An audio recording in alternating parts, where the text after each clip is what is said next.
Muy buenos días, bienvenidos y bienvenidas a un programa más de Salud al Aire. Soy la doctora Noely Peralta y el día de hoy aprenderemos un poco más acerca del deterioro auditivo. Contaremos con la visita de un especialista que nos ayudará a aclarar muchas dudas y por supuesto contestar las preguntas de ustedes, nuestros queridos televidentes. Y le doy la bienvenida al doctor Lucas Zelaya. Él es médico audiólogo. Doctor, gracias por estar con nosotros. Gracias, doctora. Un gusto, un placer acompañarla. Y vamos a empezar, doctor. Siempre nos gusta conocer un poco más acerca de nuestros invitados. Pero queremos empezar que nos explique qué es un audiólogo, doctor. Bueno, el audiólogo es un médico en nuestro país porque la formación para ser un médico audiólogo uno tiene que ser médico general y tener estudios de posgrado en el extranjero, ya que la especialidad no existe en Honduras. El lugar donde nos hemos entrenado los que estamos en Honduras es en México. Entonces son 4 años de una especialidad médica para hacer audiología, fonetría y otoneurología como una rama extra de la medicina. ¿Son pocos, doctor, aquí en el país? ¿Cuántos son los audiólogos? 5, todos en Tegucigalpa. Todos en Tegucigalpa. Todos en Tegucigalpa, son los 5 y estamos esperando ahorita que venga una sexta colega. Excelente.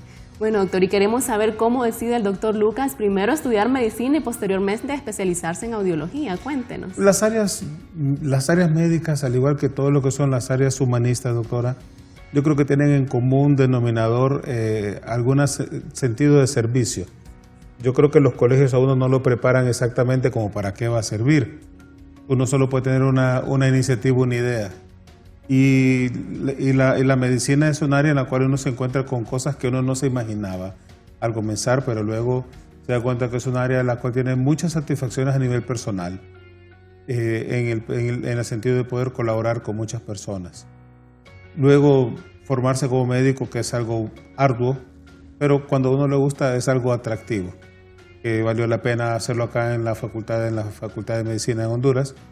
Después de unos años de ejercer como médico general, estuvo la opción de poder salir fuera del país para estudiar. Y esta es un área interesantísima porque es un área que tiene muy poca gente que la ha desarrollado. Y es un área que en general se engloba como lo que se llaman la medicina de la comunicación humana. Es decir, todos los órganos que tienen que ver con la comunicación que le sirvan a la persona para poder tenerlo de manera adecuada, cómo comunicarse con su entorno, cómo funcionar de manera adecuada. Excelente, doctor. Y tan importante también porque estas enfermedades auditivas también son más comunes de lo que padecen, parece. Mucho más. Desde recién nacidos hasta adultos mayores, el orden de frecuencia es altísimo, que luego lo podemos detallar en orden de frecuencia. Es enorme la cantidad, mucho más frecuente que muchas enfermedades que normalmente nosotros sí tenemos mucha sensibilidad. Esto es mucho más frecuente que eso y lastimosamente no tenemos ni una tan sola política estatal ni en ninguna institución aparte del Estado de Seguridad Social, no hay ni una política orientada a ayudar a las personas con estos problemas. Y realmente es algo que afecta la calidad de vida de la persona. Y tiene manifestaciones mucho peores de las que uno se imagina. Porque aparentemente no solo es que no escucha poquito y le cuesta escuchar, no. O sea, el no escuchar a nuestro cerebro le sale carísimo. O sea, le genera un montón de problemas. Bueno, doctor, y aparte de eso que nos está comentando, ¿cuáles de los mayores retos al que se ha enfrentado en esta área, aquí en nuestro país? Primero, la ausencia de medios y de recursos. Algo que era muy desconocido, hemos tenido que hacer mucho esfuerzo para poderlo darle a conocer a la población porque es importante revisar su audición. De creer que era algo no muy importante a convertirlo en algo que es necesario. Tenemos retos espectaculares, si me permite los puedo mencionar todos. Claro que sí, doctor. Porque en el 2017, en la reunión de directores de la Organización Mundial de la Salud, todos los directores, que son los ministros de salud de cada país, firmaron de manera unánime de que todos los estados iban a tener políticas de atención en relación a la audición a nivel mundial. El estado de Honduras lo firmó en el 2017. Lógico, adecuado a las necesidades de cada país y a las realidades de cada país. A pesar de eso, en Honduras no tenemos nada. Entonces nosotros tenemos de que lo ideal sería que podamos tener tamizaje auditivo neonatal, es decir, que todos los niños que nacen se les haga estudio de audición al nacer. Que ese niño que nace y que tiene pérdida auditiva, que podamos hacer los medios diagnósticos sin que la familia tenga que pagar por ello fuera.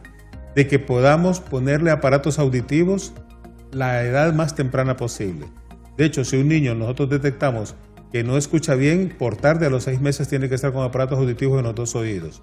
Y si ese niño al año de edad no responde con los dos aparatos, hacerle un implante coclear para poderle desarrollar adecuadamente. Al mismo tiempo tener terapia de lenguaje auditivo verbal para que ese niño aprenda a desarrollar su lenguaje de manera correcta y que se pueda desarrollar.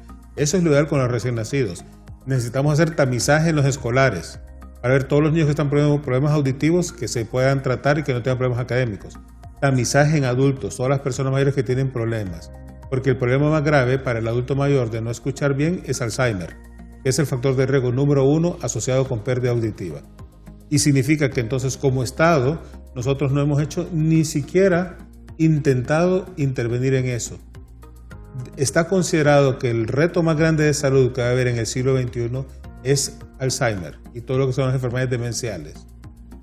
Sabemos de que es carísimo en cualquier lugar del mundo tratar eso y que en nuestro país también no hay nada para atender a la gente. Entonces, si estas personas se van a deteriorar por no escuchar bien, protegerles su audición y mejorarles la audición les va a ayudar mucho. Entonces, en el país está todo por hacerse, o sea, estamos totalmente aislados de cualquier beneficio gubernamental, estatal, institucional en eso. Son esfuerzos individuales nada más. ¿En el grupo ustedes como audiólogos están tratando de realizar eso? Sí, nuestro grupo médico a nivel de nuestra clínica y junto con la Sociedad de Otorrino, y ahorita estamos hablando mucho también con las sociedades de pediatría, son grupos médicos preocupados, o sea, finalmente hay que venderle la idea a los que en teoría toman decisiones. Yo siempre digo que lastimosamente es un país en el cual la gente puede morir por una picada de un zancudo. Entonces, esto no es importante para mucha gente, porque es una discapacidad no visible. Lo que no saben es todo lo que falla y todo lo que se gasta económicamente por no tratar la pérdida auditiva. Es lamentable, doctor, pero pues hoy vamos a aprender un poco más acerca de esto para que nuestros televidentes se empapen de esta. ¿Cuáles son las enfermedades más comunes, doctor, que ven ustedes en esta área? Hay de todo. En nuestro país y en los niños, afortunadamente, lo más frecuente son infecciones de los oídos, las otitis medias, las cuales en teoría son totalmente recuperables la pérdida auditiva si existe. Lastimosamente, no todos los médicos saben tratar de manera correcta la otitis media. No en todos los lugares existe ni siquiera un otoscopio para verle el oído a una persona. Entonces, en muchos de los casos, el niño con otitis media no tiene dolor, no tiene fiebre y está con una infección en su oído medio. Y eso habitualmente va a presentar niños que son muy riníticos o muy alérgicos. Para tratar nosotros bien la otitis media, tenemos que tratar bien la rinitis. Y por lo tanto, para que eso no evolucione a otitis media. Y muchas veces eso comienza desde cuadros alérgicos previos de la dermatitis atópica. O sea, tratar bien al niño con dermatitis atópica para que no evolucione a rinitis, no haga las otitis media a repetición, que se le estén perforando los tímpanos, que haga colestetomas, que hagan pérdidas auditivas permanentes de la audición cuando eso no debería suceder. Y si los niños tienen algún grado de desnutrición, su sistema inmunológico no va a ser tan bueno como para poder responder a los tratamientos. Entonces, si nosotros pudiéramos tratar de manera correcta la otitis media, tendríamos muchos niños que le quitaríamos ese problema de encima. Eso es ahí. Pero luego nos encontramos muchos problemas asociados a cambios degenerativos por la edad, la pérdida auditiva por la edad, las personas que están en tratamiento por medicamentos para cáncer que puede dañarse la audición, algunos antibióticos que pueden dañar la audición, todos los niños que nacen con factores de riesgo que deberían de ser estudiados obligatoriamente, que están en cuidados intensivos, que han tenido asfixia neonatal, todo eso deberían de ser estudiados porque aumenta la incidencia de pérdidas auditivas congénitas de manera importante en ese grupo de niños. O sea, tanto que los niños que nacen con pérdida auditiva congénita se calcula que son de 1 a 3 por cada 1000 habitantes. De 1 a 3. Okay. Si nosotros avanzamos a los niños con pérdidas auditivas progresivas, van a ser de 3 a 6 por cada 1000 habitantes. Pero si hay consanguinidad en los padres, sube a 12 por cada 1000 habitantes. Y si hablamos de niños en cuidados intensivos pediátricos, sube a 15 por cada 1000. Entonces, es más frecuente la pérdida auditiva que el síndrome de Down. Es más frecuente que todas las enfermedades metabólicas que son investigadas a través de los estudios de tamizaje metabólico que están haciendo en el Seguro Social. Es mucho más frecuente que todas ellas. El costo es extraordinariamente alto por no tratar eso. En adultos vemos pérdidas auditivas asociadas a ruido, que es el tóxico número 1 que hay en la sociedad. Encontramos también pérdidas auditivas asociadas a hipertensión, diabetes como factores degenerativos y algunas otras enfermedades misceláneas propias del oído, como algunos pacientes con Meniere, las pérdidas súbitas de la audición, enfermedades inmunológicas enfermedades asociadas a problemas neurológicos, las secuelas de enfermedades como meningitis, que son terribles para el oído. Entonces hay una gran variedad de pacientes que pueden tener problemas de este tipo. Hay una gran variedad de enfermedades también que tratan en esta área, doctor, que muchas veces pasan desapercibidos, como usted nos mencionaba, y que realmente pueden afectar no solamente la audición, sino que la calidad de vida, y traen otras enfermedades también arrastrándolas ellos. Ok, doctor, y cuéntenos qué es lo que más le gusta a usted de su trabajo. Mira, yo creo que acá lo más bonito es que tú le puedes cambiar la vida a una persona en un segundo. O sea, tienes que ver la cara de alguien que no escucha cuando vuelve a escuchar. O sea, es algo que uno no se cansa de verlo. Hay muchos videos que uno mira en las redes sociales o en YouTube de niños, pero tienes que ver adultos llorar. O sea, ver a personas que les digo, ¿qué música le gusta? Y le pones una canción y la música tiene un impacto tan fuerte en las personas, en el alma de la gente, que con solo oír una canción comienzan a llorar. O sea, ves adultos, hombres maduros. A mí me decía un colega, un amigo boliviano, me decía que él, el primer aparato auditivo que lo puso era porque su papá tenía un negocio de este tipo y él estaba ayudando. Yo tenía, dice, 14 años cuando le puse un aparato a un hombre, un campesino, hombre de manos duras. Cuando le encendí el aparato y empecé a escuchar, aquel hombre empezó a llorar. Eso a mí me tocó. Entonces acá lo más bonito es que tú sí le puedes cambiar la vida a una persona de manera real, casi de inmediato. O sea, haciendo un buen diagnóstico, haciendo un buen estudio, haciendo un buen protocolo, tú le puedes modificar la vida a la gente. Puedes permitir que un niño con potencial que no iba a poder evolucionar a nada, haga una vida normal como cualquier otra persona a través de sus ayudas auditivas, a que un adulto no abandone su trabajo, que no se aísle de su familia, que no se nos deprima, que no vaya a desarrollar Alzheimer, o sea, que la demencia no se vaya a establecer en su vida. O sea, que la gente pueda hacer su vida normal, que sea independiente, que pueda conducir su auto, que pueda salir a la calle sin miedo que lo atropelle un carro, porque en Honduras pesa más el peatón que el carro y a todo el mundo le pitan para que sea a un lado y no se detiene nadie. Es que tú puedas hacer una vida completamente normal. Eso es algo que a mí siempre me ha gustado, tanto en esta área como en las áreas de los pacientes con problemas de vértigo, que muchos muy rápido se pueden solucionar en una sola cita. Puedes quitarle casi de inmediato un evento vestibular a una persona. Tú puedes influir de manera positiva en una persona, ayudar a una familia. En la vida de esa persona, realmente gratificante el trabajo, ¿verdad, doctor? Y ese Totalmente. es como el mejor premio, el mejor pago que pueden recibir. Totalmente, esa es una cosa que es de mucho agrado. Así es. Y doctor, yo siempre les hago esta pregunta también y he recibido unas respuestas tan importantes. Cuéntenos qué hubiese sido el doctor Lucas si no hubiese estudiado medicina.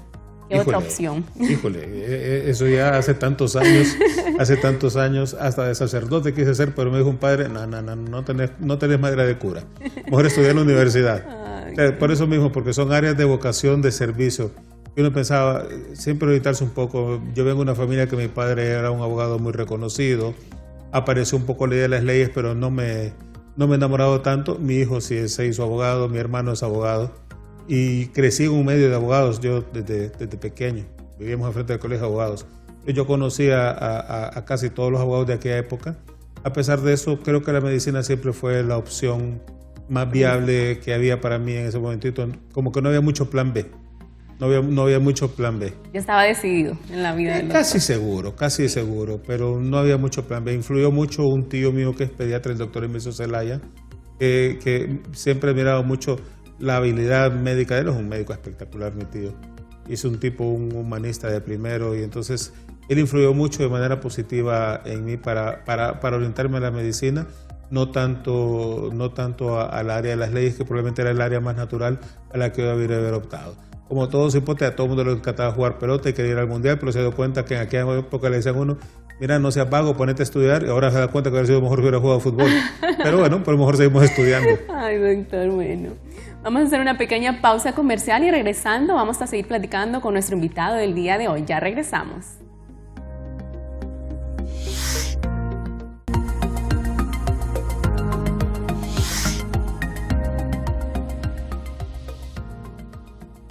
Gracias por continuar con nosotros. Si usted recién nos sintoniza, le comento que hoy estamos con la visita del doctor Lucas Zelaya y vamos a hablar sobre el deterioro auditivo.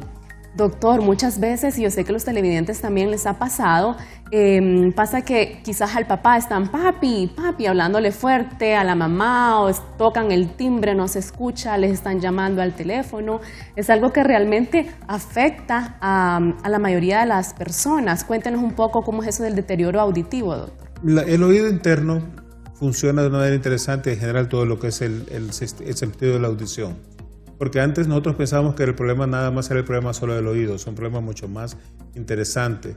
Esto es lo que le digo yo siempre, que a mí me parece que Dios hizo las cosas bien para que después a mí no me vengan a contar que dos amebas se pusieran de acuerdo para que las cosas sucedan de manera al azar. O sea, nosotros somos complejos, vivimos en un medio donde hay aire. Nuestro oído externo tiene aire, el oído medio tiene aire, pero el oído interno tiene líquido. Y cuando el sonido pasa de un medio aéreo a un medio líquido, físicamente se rechaza el 80% de la potencia y pierde fuerza. Entonces, el organismo tiene mecanismos para amplificarlos, que el primero es la diferencia de diámetros entre el tímpano y la ventana oval, que es del 20 a 1. Entonces, recibo el sonido de un lugar más grande y lo entrego en un lugar más pequeño. Se concentra la energía. Cuando el tímpano se mueve, los huesecillos se mueven como un pistón y la energía pasa a través de ellos. Y cuando se mueven el líquido que hay en el oído interno. Ese líquido al moverse mueve todo el órgano de Corti, que es el órgano del oído interno. Y ese órgano tiene dos grandes células, las ciliadas externas y las internas. Las ciliadas externas, que son cerca de 12.000 nada más, al moverse y empiezan a hacer este movimiento, se activan y lo que hacen es que le vuelvan a subir la potencia al sonido que se perdió. Y se comunican con las internas, que la convierten en electricidad y viaja por el nervio al cerebro, que es donde se escucha. Entonces, para que yo pueda escuchar bien, yo tengo que tener los órganos sensoriales en buen estado. O sea, mi oído tiene que estar abierto. Si yo nazco con el oído cerrado o sin oreja, voy a perder sonido. Tiene que estar sin líquido en el oído medio, es decir, que no hay infecciones. Tiene que estar los huesecitos en un buen estado para que se pase el sonido, porque hay enfermedades que pueden afectar los huesos también. Y luego, el sistema en el oído interno tiene que estar completo para que ese mecanismo amplifique y pase el sonido. Solo por el factor edad, las células del oído interno, las células ciliadas externas, se pierde un 0.5% anual desde que nacemos. Es decir, que a los 10 años perdimos el 5%. A los 20 hemos perdido el 10%, a los 30 el 15%, a los 40 el 20%, 50 el 25%, 60 el 30%. O sea, solo el factor edad nos va a ir quitando el 5%. Que me diga alguien, tengo 75 años y mi audición es normal, le digo, ponga dinero en la mesa que yo voy a ganar. Y ponga la que quiera, porque se lo aseguro que no es normal. No hay que gritarle, pero no es normal, porque las células se van deteriorando y solo por el factor de edad perdemos un 0.5% anual. Si no hay factores de riesgo, las personas entre los 50 y los 60 comienzan a notar que su audición no es tan eficiente como lo era antes, es en las edades. Luego, hay otros factores que dañan la audición. El ruido es espectacularmente dañino, es un tóxico terrible. Está claro que 1.1 billón de personas están expuestos a ruidos a niveles tóxicos. Estamos hablando de personas jóvenes, desde muchachos hasta menores de 35 años. 1.1 billón de personas en el mundo. El culpable, escuchar música con teléfonos. Ese es el factor más importante de daño auditivo. De hecho, en 8 años casi se dobló la cantidad de pérdidas permanentes de la audición sensoriales asociadas a exposición al ruido. En las personas jóvenes nosotros estamos viendo ya daños importantes por ruido y esperamos que lo que normalmente estamos viendo ahorita a los 60 años, en algunas décadas lo vamos a empezar a ver a los 40, edades más tempranas, más jóvenes. Entonces eso hace que se pierdan más células. Enfermedades como la hipertensión, diabetes puede hacer que se pierdan más células. Algunos procesos de infecciones pueden llevarse totalmente las células. Entonces, si esas células se pierden, deja llegar sonido al cerebro. Y también puede haber problemas propios del cerebro que hagan que no se integre bien el sonido. Entonces, yo puedo tener problemas que me afecten la audición desde la parte externa hasta incluso en el cerebro. Y cuando hablamos del cerebro, hablamos de las áreas temporales y áreas asociativas. No como dice la gente, me duele todo el cerebro y luego se tocó cualquier cosa menos el cerebro. Sí. Entonces, todas esas áreas pueden estar afectadas y yo puedo perder la audición. Y mi cerebro se puede deteriorar no solo por un daño propio del cerebro, sino por la ausencia de sonido. Porque lo que sucede es que si el sonido no llega de manera correcta, mi cerebro deja de interpretar la sensación sonora y no la comprendo. Entonces, las áreas que sirven para escuchar no se conectan con las áreas que le dan conocimiento de las palabras. Eso es dramático en los niños y en los adultos mayores. En los niños, ¿qué sucede? Que mientras más rápido detectamos que no escucha, mejor le va a ir. Si yo detecto al niño de recién nacido, tenemos mucho potencial. Los niños normalmente a los 3 años tienen que decir de 300 a 1000 palabras. Si yo detecto a los 3 años la pérdida auditiva y hasta los 3 años le puse aparatos auditivos, ese niño con buena suerte va a decirte 50 a 100 palabras en su vida. O sea, implica que no va a poder ser escolarizado de manera normal, no va a poder ser oralizado de manera normal, sus opciones de trabajo van a ser más malas, va a depender, es un problema para la familia. El costo estimado por cada persona que tiene una pérdida auditiva al nacer, que no es tratada, es de $10,000 anuales para una familia, que no incluye aparatos auditivos. Eso está establecido en el mundo, son $10,000 anuales los que va a gastar una familia. Tiene que ir a terapia, tiene que dejar de trabajar a alguien, tiene que pasar a hacer un montón de cosas, tiene que pagarles tutores en la escuela, tiene que ir a escuelas especiales. O sea, son alrededor de $10,000 lo que invierte cada familia por una persona con pérdida auditiva no tratada de recién nacido. O sea, así de fácil. Luego, si lo miramos en la escolaridad, es un problema los niños que no escuchan bien. Son repetidores escolares, tienen bullying, se retiran, aunque tengan mucho potencial, no funcionan bien.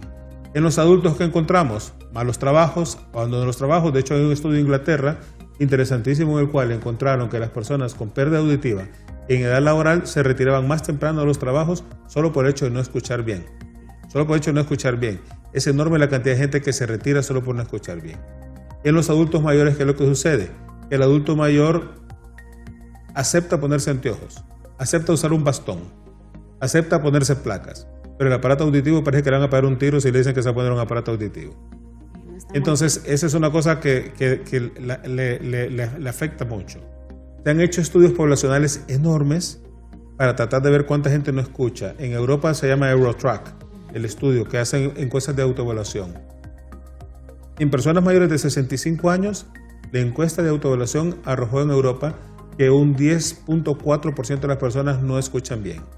Equivale a 54 millones de personas. De esas, solo el 70% acudió a consulta por eso. Y de ese 70%, solo el 50% recibió diagnóstico. Y solo el 29% aceptó el tratamiento en Europa. En Estados Unidos, solo el 30% acepta el tratamiento, que es mejorar la audición. En América Latina anda como en el 15% en promedio. Y yo creo que en Honduras andamos en un 3-4%. Perú, que tiene una red de audición que ya quisiéramos nosotros tener, solo tiene 5% de aceptación. Entonces la gente tiene un montón de cosas en su mente que no le permiten entrar a eso. En la revista de la Academia Americana de Medicina, JAMA, hicieron un estudio que buscaron cuánto tiempo demoraba una persona en darse cuenta de que no escuchaba bien y comenzar a amplificar su audición, y en promedio son 10 años. Y les preguntaban por qué. La primera respuesta: yo no estoy sordo, la gente no habla bien. No estoy viejo, no quiero dar lástima.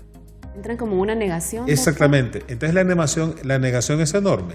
Y al final, las relaciones sociales entre padres e hijos se hacen bien complicadas. Los hijos se desesperan, los papás no quieren, los hijos le gritan, los papás se resienten, sí, porque me dicen: oiga, viera qué feo me hablan mis hijos, a mí mis hijos no me quieren.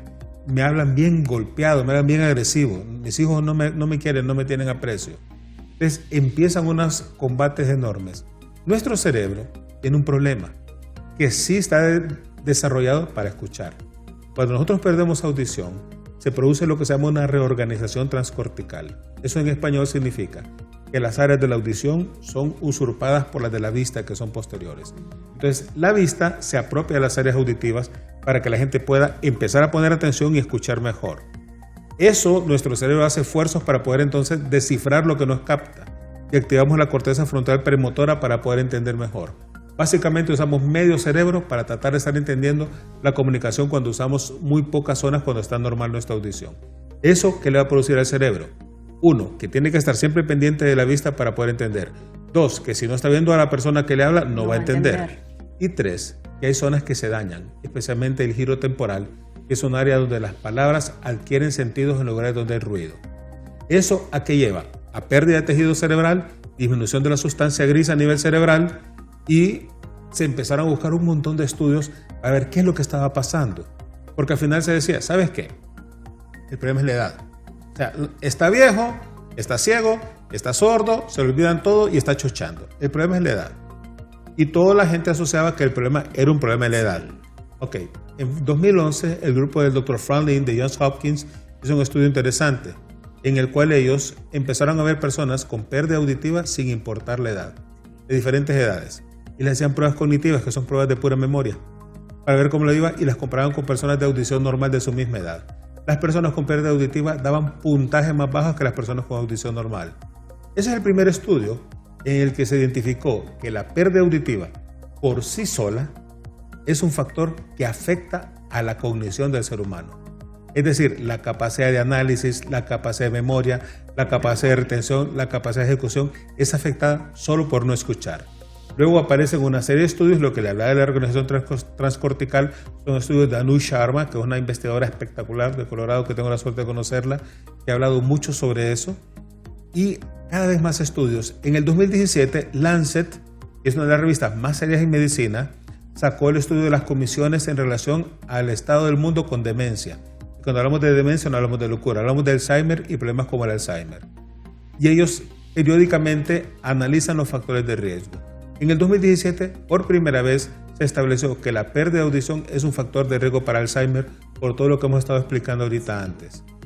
La edad más joven en que la pérdida auditiva puede desencadenar los fenómenos que llevan a Alzheimer son los 55 años. Entonces, si la persona que se dice, ahora lo que necesitamos es que las personas mayores de 50 empiecen a revisarse la audición. Y aunque esa audición no sea muy mala, amplificarla para proteger el cerebro que no les va a dar Alzheimer dentro de 15, 20 años. Si lo pone en peso, es un 35% de factores de riesgo de Alzheimer modificables. 65 no lo podemos modificar porque tiene que ver con herencia y otros factores no identificables. 35% son identificados. En la edad joven el factor de riesgo más importante es poca educación, que es solo primaria, que es un 8%. Entonces, veamos Honduras, un país donde la educación media de la población no pasa a la primaria, en general. O sea, si nosotros analizamos como sociedad epidemiológicamente cuántos de los hondureños solo tienen educación primaria, es la gran mayoría de la población. Ok. En la edad joven de 45 a 65 años, el factor de riesgo más importante es pérdida auditiva, que es un 9%. Hipertensión solo es un 2% y obesidad solo es un 1%. Y en mayores de 65 años, diabetes solo es un 1%. Y aparece aislamiento social con un 3%, que la gente que no escucha se aísla. Depresión un 4%, que también se deprimen. Inactividad social con un 3%, que también no se mueven porque no escuchan y tienen que llevarlos para arriba y para abajo. Entonces, todo eso se suma y nos puede llevar a la gente a que entre en estados demenciales. En Francia, en Bordeaux, hicieron un estudio durante 25 años que estuvieron siguiendo 3.777 personas.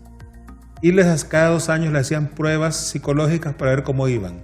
Y empezaron a ver a los que les amplificaban la audición y que no les amplificaban la audición. Encontraron que el deterioro cognitivo fue importante en los no amplificados versus los amplificados. Y algo muy bonito es que a los que les pusieron aparatos auditivos y que los operaron de cataratas, la demencia se desaceleró en un 75%.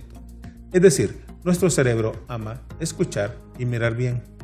Ahora, ¿qué hace el hondureño promedio y qué hace la mayoría de la población? No. Eso no es para mí. Yo me tomo mis vitaminitas, voy a mi tienda, me tomo suplementos vitamínicos y nutricionales para proteger mi cerebro. Ahorita, el 25 de enero, se publicó también en JAMA otro estudio que se llama la pseudociencia en relación a la salud cerebral. Pseudo significa falso. O sea, ¿qué cosas no sirven? Y especialmente se centraban en los suplementos vitamínicos nutricionales orientados hacia el cerebro. Ellos dicen que en Estados Unidos una industria de 3.2 billones de dólares, no es regulada por la FDA y no existe ningún estudio científico que haya demostrado que es eficaz. Por lo tanto, nosotros gastamos pequeñas fortunas en un montón de cosas que dicen que nos están protegiendo el cerebro y lo estamos haciendo todos los días. No invertimos en lo que sí necesitamos invertir, no nos protegemos y no nos orientamos como sociedad hacia eso. Entonces yo creo que las familias, las primeras son las que tienen que alertarse. Ojo, no esperes a que ya te tengan que poner un pañal, no esperen a que te tengan que dar de comer en la boca, no esperes a que te tengan que bañar, no esperan a que te vas a levantar de la cama hasta alguien que te levante porque tú no te puedes levantar solo. ¿Para qué llegar a esos extremos? Es terrible cuando uno mira personas que se deterioran cognitivamente. Entonces, todas estas cosas tienen, por eso que decía yo que la pérdida auditiva, la repercusión es mayor a lo que uno se imagina. Solo que no escucho y me tienen que gritar es peor, porque al cerebro se daña al no escuchar bien. Muy interesante, doctor. Vamos a hacer una pequeña pausa comercial y vamos a seguir hablando de esto tan importante después de la pausa.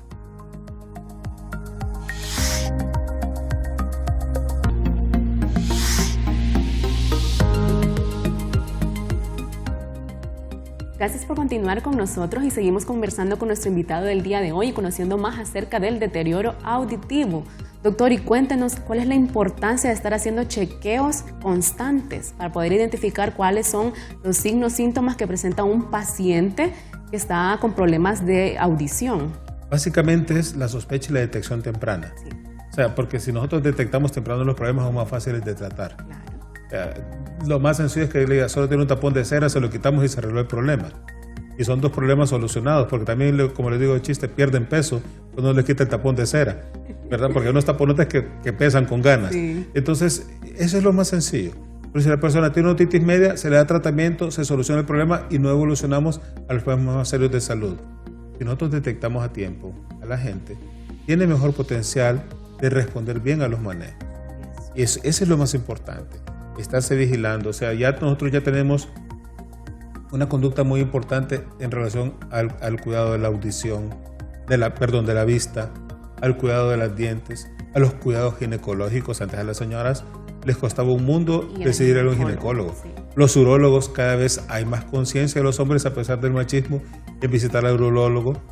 Cada vez hay más conciencia en visitar eso. Pero a veces la gente se preocupa más por el carro y las llantas que por su salud. O sea, la gente se siente muy feliz porque le compró 4 llantas al carro y le compró fenders nuevos y un montón de cosas nuevas, pero cuando dicen, ¿sabes qué? Hay que comprar esto, no, muy caro, mejor me aguanto un poquito a que venga una brigada y me done cosas de pésima calidad, cosas reparadas, que no están diseñadas para su audición, sino que son, como dicen, al chilazo, porque vivimos de la cultura de la lástima. O sea, esperamos que nos regalen porque no queremos invertir en protegernos nosotros mismos. Es importante tomar eso en cuenta. Doctor, ¿y hay diferentes tipos de pérdida auditiva? Sí, hay diferentes tipos de pérdidas auditivas dependiendo de cuál es la zona que esté afectada. O sea, nosotros hablamos de 2 cosas en general.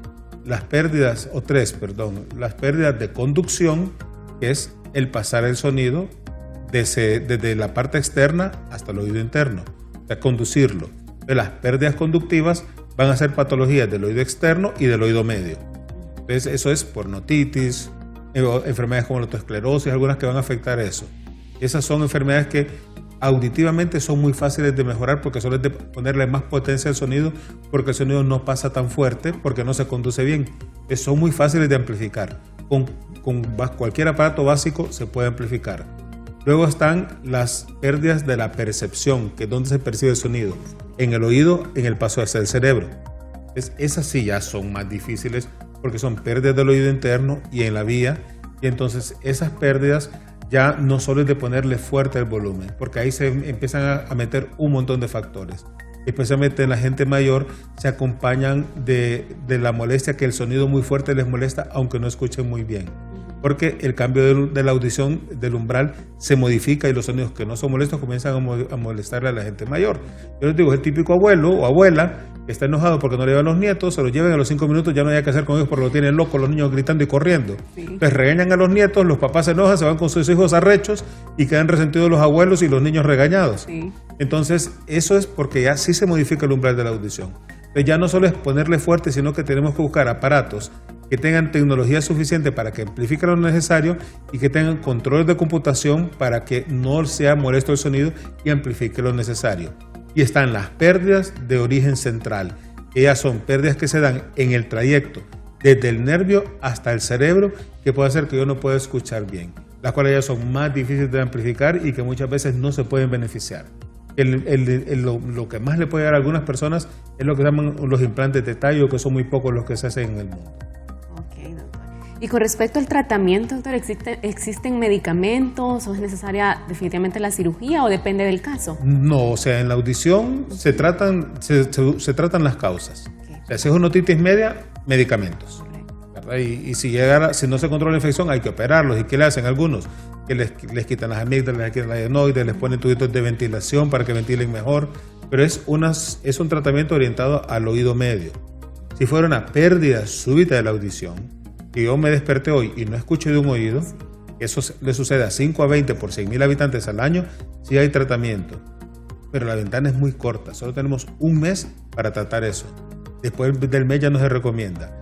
Y lo que estamos haciendo ahorita es esteroides orales y simultáneamente esteroides intratimpánicos inyectados al tímpano para tratar de recuperar la audición junto con oxígeno hiperbárico. Si ya son otros tipos de pérdidas, las pérdidas propias de por cualquier cosa, eso no existe ni un tan solo medicamento que lo mejore. Por lo tanto, lo que necesitamos es usar aparatos auditivos para mejorar esa audición. Y los que no se benefician de aparatos auditivos, hay diferentes dispositivos implantables. Doctor, ¿y con estos medicamentos y con este tratamiento que usted nos menciona, tiene cura? Para las pérdidas súbitas, ¿sí? 33% recuperan total, 33% parcial y 33% no recuperan nada. Entonces no podemos predecir quién va a mejorar. Nos encanta presentar los que se mejoraron totalmente, pero tenemos muchos que no se mejoran. Entonces no podemos predecir quién se mejora. Lo que decimos a los pacientes, ¿sabe qué? ¿Qué es lo que tenemos que intentar? Tratar de recuperar la audición al máximo, porque la gente que le sucede eso viene muy incómoda por el zumbido. Porque lo que más le molesta es el zumbido y a nosotros lo que menos nos preocupa es el zumbido, porque el zumbido no lo produce el oído, lo produce el cerebro cuando perdemos audición, al igual que las personas amputadas. Los zumbidos no hay ni una medicina antizumbido que exista en el mundo, pero 80% de los pacientes con zumbido se mejoran. Pero si hay pérdida auditiva, hay que mejorar la audición. Entonces nos interesa recuperar la audición lo más que podamos. Y si nos llega a un nivel en el cual se le puede poner un aparato auditivo, le va lindo. Y si no, ni modo, hay que ponerle un implante coclear. Ya los costos son más altos, pero que son las soluciones auditivas para poder ayudar a una persona. Doctor, y háblenos un poco acerca de los audífonos para mejorar la audición. Hay de todo tipo. Básicamente lo que buscamos es un dispositivo que sea capaz de recibir los sonidos, modificarlos y amplificárselos para que el cerebro lo pueda escuchar bien. Pasamos de la oreja, como el primer amplificador de la audición, a los cachitos, a aparatos que después se fueron mejorando, que eran unos aparatos bien grandes, con cosas de carbono. Se mejoraron cuando empezaron a entrar ya todo lo que es las teorías con las cuales pasaron los radios, ¿verdad? Todos con los transistores. Cuando fueron los transistores, los aparatos auditivos se pudieron hacer más pequeños y ponerlos atrás de la oreja e incluso hacerlos adentro del oído. A evolucionar a aparatos que tenemos ahora, que son totalmente digitales, que son aparatos que incluso tienen su computadora adentro, aparatos que tienen inteligencia artificial, que se comunican entre sí, que modifican el ambiente, que pueden seleccionar cómo funciona mejor este tipo de ambiente, que usted lo pueda conectar con su teléfono, recibir llamadas en los aparatos, que usted pueda hacer conexiones de internet con los aparatos. Todo eso ya existe. De hecho, los tenemos disponibles. Yo sí lo puedo, yo tengo 54 años, 55 años de edad más joven en la que una pérdida auditiva puede generar Alzheimer o demencia, y mi pérdida auditiva que tengo es mínima, son unas pequeñas caídas y yo me puedo decidir mejor ponerme un par de aparatos, que son estos chiquititos. O sea, ni se notan, pero me funcionan espectacularmente. Pero es una decisión personal. Me los puse porque conozco esto, me dedico a esto y sé que hay un problema si uno no se los pone. Entonces, hay una serie de dispositivos que se usan para la audición, a cuál mejor. Afortunadamente ahorita tenemos de todos los abanicos, desde los sencillos hasta aparatos con altísimo nivel tecnológico. Para aparatos que sirven para controlar el zumbido, aparatos especiales para niños, hay de todo. Doctor, ¿y se puede escuchar en ambientes muy ruidosos con estos audífonos? Claro, de hecho, ese es el reto para el que no escucha bien, entender dónde hay ruido. Cuando usted usa aparatos analógicos, que han sido los que habitualmente hemos tenido en nuestro país, los aparatos analógicos son muy nobles para amplificar el sonido, pero amplifican todo y son muy molestos para la gente. Entonces la gente dice, no entiendo, me molesta mucho, se me hace muy difícil de entender, solo escucho ruido y no entiendo palabras. Al digitalizar los aparatos, se ha buscado de que se mete la audiometría y algunos datos algorítmicos en los estudios de computación que se hacen para los estudios auditivos, para que los aparatos puedan hacer filtros, quitar un poco de ruido y entender mejor las palabras. Siempre han tenido la dificultad los aparatos auditivos donde hay ruido, porque la decisión estratégica que toman todos los que hacen aparatos auditivos es, me centro enfrente, pero filtro al lado y atrás, para que ese sonido sea analizado como ruido, se le baja, pero entiende con el que está enfrente. Entonces la persona sí entiende una plática de acá, pero si está hablando de ruido y le hablan de atrás o de lado, no se va a dar cuenta que le están hablando. Y es la queja de la familia, mira, ¿para qué gastaste tanto en un aparato si no te está hablando y no entiendes nada? De nada sirve. Solo existe un aparato auditivo en el mundo que no tiene ese problema, porque está abierto en 360 grados. Entonces ese aparato le permite a usted captar todos los sonidos de todos lados, de todas las fuentes sonoras en tiempo real, y lo filtra de manera que, aunque haya mucho ruido, lo baja y no lo interpreta como palabras y la gente entiende las palabras aún en ambientes ruidosos y se hace una vida normal. Sí lo tenemos disponible ese tipo de aparato, que es la línea Open de Oticon, que son los únicos en el... Sí, claro. De hecho, estos son los Open 1, que son los mejores en el mundo. Entonces, estos aparatos sí los tenemos disponibles, pero es la única línea de aparatos en el mundo que lo hace. El resto de aparatos, ninguno lo puede hacer. Pero finalmente, como le digo a la gente, mire, finalmente lo que necesito es que usted escuche, hombre. Claro. No tiene necesidad de usar un Open. Lo importante es que usted escuche que sea un aparato sencillo. Que me dice, mire, voy a comprar el más caro, pues, pero uno. No, entonces mejor use dos. Tenemos dos oídos. Use dos baratos, pero no deje de usar aparatos, porque si solo se pone uno, es una mala decisión. Nuestro cerebro necesita escuchar de los dos lados para entender bien. Si usted solo escucha de un lado, ¿qué le puede suceder? Que usted va a cruzar la calle, oye el pito del carro, no sabe de dónde viene el sonido y puede ser atropellado. ¿Y la gente qué hace? Empieza a poner el oído por el que escucha porque el otro no capta para poder tratar de entender cuando le están hablando. Eso le genera problemas al cerebro. Muy frecuente. Y doctor, me imagino que hay un periodo de adaptación para los aparatos. Sí, todo depende del tipo de aparato y de la tecnología de los aparatos.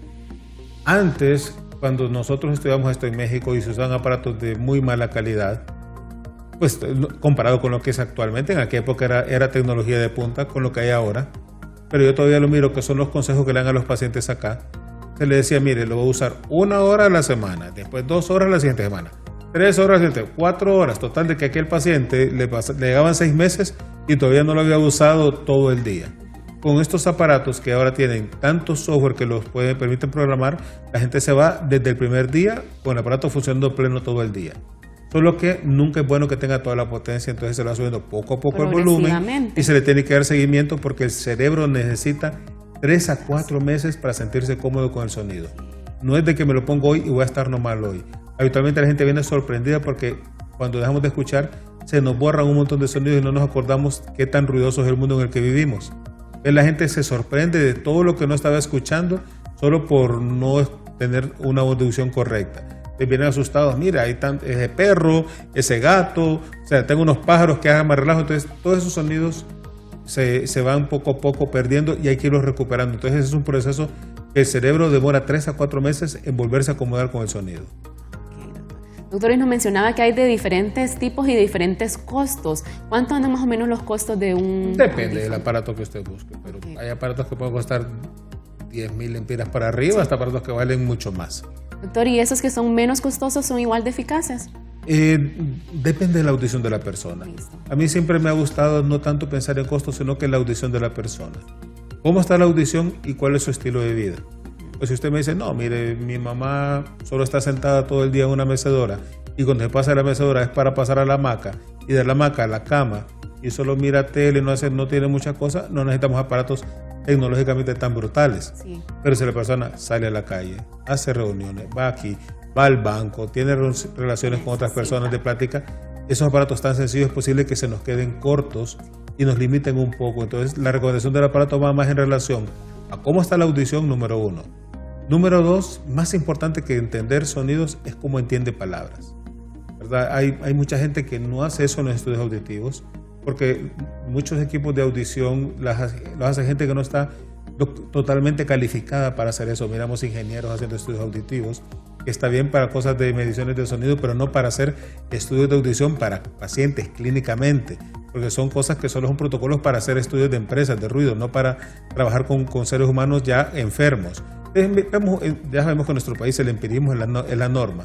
Entonces tienen equipos, muchos de esos, que solo valoran cómo se escuchan sonidos, no cómo se entienden las palabras. Entonces hay gente que le cuesta mucho entender las palabras y que aunque nosotros le subamos toda la potencia, no van a entender. Entonces tiene que tener estudios bien hechos para que de esa manera la gente pueda entender bien, pueda conectarse bien, pueda funcionar bien. Por lo menos de los médicos que hacen esto, todos tienen equipos que hacen esto y yo no tengo ninguna duda de que los que lo tienen lo hacen eso. Entonces esa es una enorme ventaja, que la gente pueda hacer, me refiero a los médicos audiólogos. Sí. Sí, pueden hacer eso y se les hace muy fácil a los pacientes. Si el paciente con el aparato que ande como unos 10,000, 11,000 lempiras le funciona bien, por mí me parece que es lo ideal, espectacular. Y yo me siento comodísimo con eso. Y si necesita otro aparato, bueno, mire, lastimosamente con ese no le funciona. Probemos otro, a ver. Yo siempre le digo a toda la gente, mire, no importa dónde compre el aparato. Por favor, que se lo prueben antes. No se lleve un problema a su casa, porque si usted compra el aparato a puro instrumento, lo que va a suceder es que usted no está seguro cómo está funcionando. Y como el proceso auditivo es un proceso lento, tiene que estar seguros de que si hay alguna molestia se lo van a poder solucionar. Porque nos encontramos con mucha gente que sí vende aparatos, pero los problemas de que es que este ruido no me molesta, no tienen capacidad de solucionar. Y si le falta alguna piecita, que se la cambien ahí, hombre. Solo dicen, es que el aparato se arruinó, me lo mandaron no sé de dónde y tardó 3 meses en regresar, solo que se fue a pie el aparato, le digo, porque subirle un aparato en un avión y que regrese un avión a que se lo reparen no tiene ciencia. Okay. O sea, y demoran hasta 3-4 meses. Entonces, hay un montón de cosas que a veces la gente no considera. Doctor, y regresando de la pausa comercial, vamos a contestar las preguntas de nuestros queridos televidentes. Ya regresamos.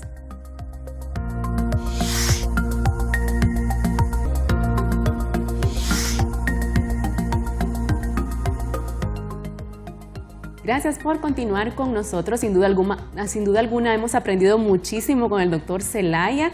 Y ahora, doctor, vamos a contestar las preguntas de nuestros queridos televidentes. Vamos a ver la primera pregunta. Si no escucho bien, ¿necesariamente se trata de un problema en el oído interno? Luis Rivera nos pregunta, doctor. Bueno, yo le diría al señor Rivera que no necesariamente. Okay. Por todo lo que explicamos, porque puede ser desde un tapón de cera para arriba. Puede ser una infeccioncita, una difusión de trompa de Eustaquio. No necesariamente tiene que ser un problema del oído interno. Puede ser del externo, puede ser del medio, pero también puede ser del oído interno. Vamos a ver la siguiente pregunta. Doctor, ¿desde qué edad puede hacerse un estudio de audición? Laura Chinchilla nos consulta. Ok, la señora Chinchilla, desde recién nacido. Desde recién nacido se puede hacer estudios auditivos. Solo que el recién nacido no le hacemos estudios como al adulto, que le pasamos sonidos para que nos avise si lo escuchó. El recién nacido se basa en 2 estudios, emisiones autoacústicas y potenciales evocados auditivos de tallo. Las emisiones autoacústicas es un estudio muy bonito. En el 78 en Inglaterra, Kemp descubrió que el oído interno produce sonidos cuando está sano. Y ese sonido nosotros no lo percibimos. Entonces el equipito registra eso, por eso se llaman emisiones autoacústicas. Se le pone una sondita en el oído, el equipo tira un sonido y el oído, si lo percibe, responde con un eco con otro sonido. Y el equipo, si lo identifica, significa que los oídos están íntegros. Eso es en el tamizaje ideal para los recién nacidos. Se puede hacer desde recién nacido y a cualquier edad y se puede repetir las veces que se quiera. Y los potenciales auditivos registra el paso del sonido del oído hacia el cerebro. Entonces, a ciertas intensidades que me dicen si es compatible con audición normal o no. Esos 2 estudios se hacen desde recién nacido. Y si los niños fallan con esas pruebas, hay que hacer ya potenciales auditivos diagnósticos, clínicos, que se le pasa sonido a un montón de volúmenes hasta ver dónde encontramos la audición y dependiendo de eso se decide si se le puede poner aparatos o no. Eso fue la causa de Marion Downs en Estados Unidos, que fue quien fue la promotora más importante del tamizaje auditivo neonatal. El tamizaje auditivo permitió que nosotros pasáramos en Estados Unidos de los 3 años a detectar la pérdida auditiva a detectarla a los 2 meses de edad. Y eso modifica de manera significativa la vida para un ser humano. Lo que usted nos mencionaba en un inicio del programa, doctor, que los pacientes que empiezan desde pequeñitos pues tienen un gran resultado. Muy bien. Sí. Vamos a ver la siguiente pregunta.